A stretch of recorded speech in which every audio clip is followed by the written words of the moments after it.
we decided to travel to the West Bank and interview 2 women settlers. The girl is sitting there. Tell me about yourself. Your name is Sarah, right? Right, my name And is Sarah. you live in the so-called settlement. That's what's called the West Bank, but it's the West Bank of the Jordan River. I don't know why it's called the West Bank. We like to call it liberated territories. Okay. This is Jewish land that has been liberated in 1967. This is how we look at it. This is Jewish homeland. We spoke also with Sarah Palmer from Takoa, small settlement in the Judean hills in the West Bank. How old are you? Now 30. Oh, you look But so when young. I came, I was 20. Yeah. How many children? Now 3. 3 children. Yes? Do you think you take advantage of anybody by living here? Oh, no. There's a village near us. If I say the name, it might be dangerous for them, so I won't even say the name of Okay. it because Dangerous in what dangerous way? because if it gets publicized that there's any good relations between Arabs and Jews, then they can be killed by Hamas or the PLO. Or, Wow. Yeah. Do you hate Arabs? Or No, I don't hate nothing. Since the Intifada, there were two suicide bombings in Efrat. What does that mean? That Meaning Arabs that came with bombs? they're one of the Arabs. There's an Arab who actually used to work in many of the people's homes here. He took out his gun, and in a split second he killed him. Sure. And the man was strapped with enough explosives. This Arab man, he had enough explosives around him to blow up the entire supermarket. Now, this wasn't a usual Friday. This was the Friday before the festival of Purim, where it was packed. Hundreds of people were in the supermarket and the whole commercial center. It was packed. So lots of people would die. Lots of people would have died. And there was one more case where another suicide bomber came. He was making his way, I think it was the same year, he was making his way towards the commercial center in Efrat, and he passed the medical center. Another Arab. Another did this, Arab. And someone came out and asked him where you're going, and he exploded himself. Do you feel secure living here? No. I think that we need to kill all the people that wants to kill us before they kill us, like in Itamar. We need to be very, very careful. Yeah. What was in Itamar? They kill... Whole family. Yes, they אומרים טבח. They There was a like... massacre כן. of the Fogel family. Why did You they know kill what the I family? think? I think that when you have good childhood and good life and good mother and father, you can't do that. There's an Arab who comes here. He does work in the area, and we always have long conversations. And we always say, if both of us would rule the government, there would be peace, in a second. And he's a person, he just wants to make a livelihood for his family, doesn't want to take anyone's land, he has no aspirations to throw anyone off their homes, and he would hate to have a Palestinian state. So you feel that you can live here, And they can live here. Arabs can live here? Yes. So you would say typical Arab on the street would like to work with the Jews, to live alongside the Jews and not fight with them. It's just the leadership. This was the case until the PLO has totally brought in an incredible brainwashing, lies and propaganda.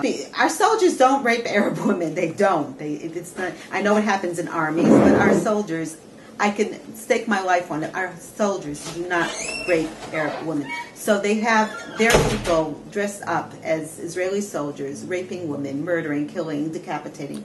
And Do they stage it? Do they dress their own people and in Jewish uniforms and Israeli? Just watch Arab TV. And this is what they're getting. They have in kindergartens. They have, the Jews are pigs. They're thieves. They're murderers.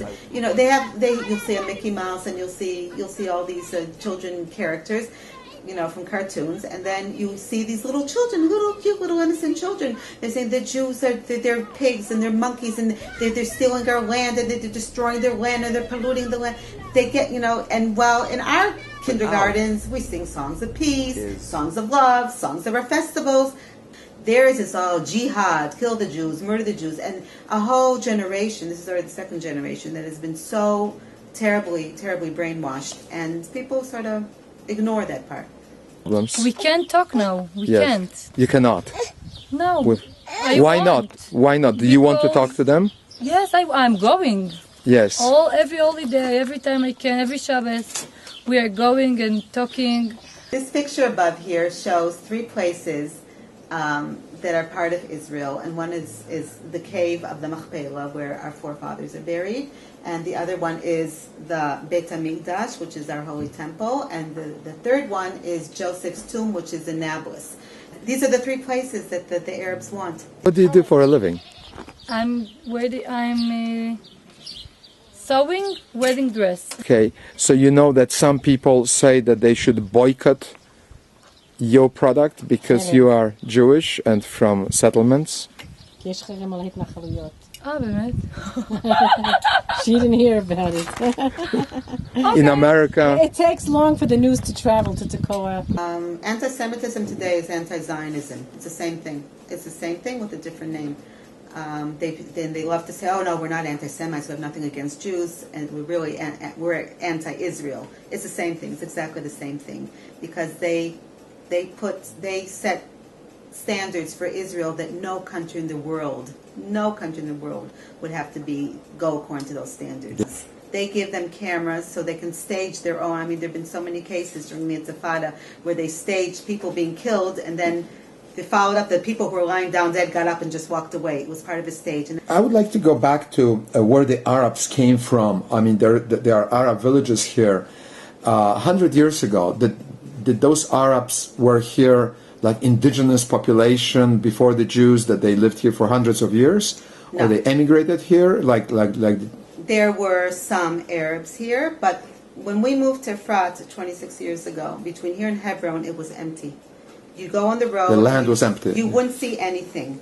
And when the Jews started moving here, even as Efrat got built, all of a sudden, as soon as the first houses started going around, they started planting like crazy all around Efrat. The Arab. The Siak Coast. And then they said, "Oh, we've been here for millions of years," and they make up all these stories. And there was nothing because there's aerial photographs from like the beginning of the 1920s or 30s that showed that there was nothing. It was desolate here. So this was empty land. So it was empty land. There were Arabs here, just like there were Jews. There were Jews here. But small pockets. There were Jews here until small pockets. Or last 100 years. Over the years, they've immigrated here because it's been better for the Arabs here than any Arab country. Why do they come here? Why do they want to be here instead of Syria or Iraq, wherever they can? The conditions here are better. They can find work here. Because there's more jobs here. As Jews started coming to Israel in the 1920s, that's when there was a big immigration from other Arab countries. So to call us also occupiers, we're not occupying. Who are we occupying? There was a war in 1967 that they wanted to totally wipe out all the Jews, and we won. So this area that I'm living in was under Jordanian control, wasn't under a Palestine country control. I read that Jews, the settlers that live here, they go out to Arab villages, to Arab orchards. They destroy the olive trees. They destroy the houses. They harass the Arabs on the roads. Is that true? It's the opposite. It's not true. There are roads here, obviously, in this area. Can Jews travel on all the roads and Arab travel on all the roads? No.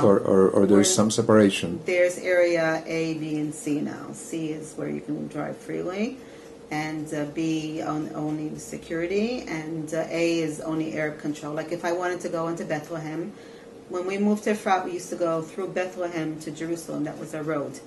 But since peace came to our country, we no longer were able to go through Bethlehem. I mean, so there are roads that Jews are not allowed to travel on? Jews are not allowed to travel on, but they can travel on our road. Their families still live in Hebron. They had a beautiful Jewish community there, thriving Jewish community, and they came and they raped the women. They tore their pregnant women. They tore their stomachs open and took out their babies. They decapitated people. They did the most savage murders. And then the British said, "Okay, we can't protect you.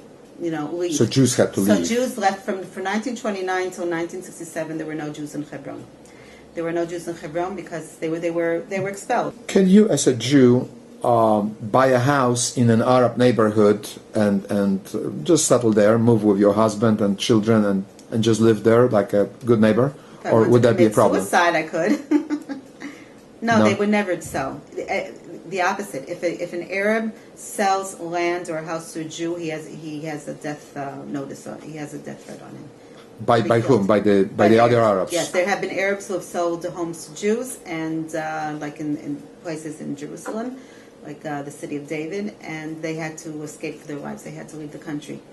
Can a Jew sell his house to the Arab? In a city inside, beyond Jewish, inside Jewish the 67 neighborhood, borders, there's a lot of mixed. So there's no problem if a Jew sells his house to an Arab anywhere person. Sure. Okay. They have a lot of mixed cities here. You know that Europeans and many other countries, including Obama even, proposed that Arabs take over West Bank, Samaria, Judea, along the 1967 lines, the former border with Jordan. What would happen to your neighborhood here if you came under Arab administration? So, the Arabs talk and the Europeans talk about apartheid and racism. Well, if that happens, God forbid, the Arabs have stated that they don't want to have any Jews living here, where there's a quarter of the population inside Israel is Arab, and nobody thinks of ever expelling them. To have a Palestinian state, they don't want to have any Jews here. None of us would be allowed to live here. So even though I bought a house and my children were born here and they were raised here, we would have to give up our home and give up everything. They will pay you for the house? Arabs wouldn't give you money to move? The Arabs won't give. They would come, the mobs that you see sometimes on TV, the crazy big giant demonstrations and with the rifle shooting in the air and with the masks on. That's what it would look like. They would all come from every possible So no area. chance that they would come with the checkbook, right, and buy it from you? No, they would come with their mobs to rape and pillage and murder. Just what you see. So people would just flee probably in terror ahead of leave that. everything behind. But if we went now to 1967 borders, as Europeans want and America, all this historical Jerusalem would go under Arab control, Arab occupation. And as so we've seen including throughout the generations, Western Wall. Right, including the Western Wall. And as we said, we have not been allowed to have freedom of religion when they did that. In Jerusalem, and that's of course where the Arabs built their very big, fancy Al-Aqsa and their big mosque, right on the Holy of Holies of the Jews. Wherever the Jews build something, they want it for themselves. That's why there'll never be peace here. The Arabs will never compromise. They want everything. They don't tolerate freedom of religion. You think that Arabs will change their point of view one day and that they will live in peace with you? This is the land, and we don't need to fight. We can live together, all of us.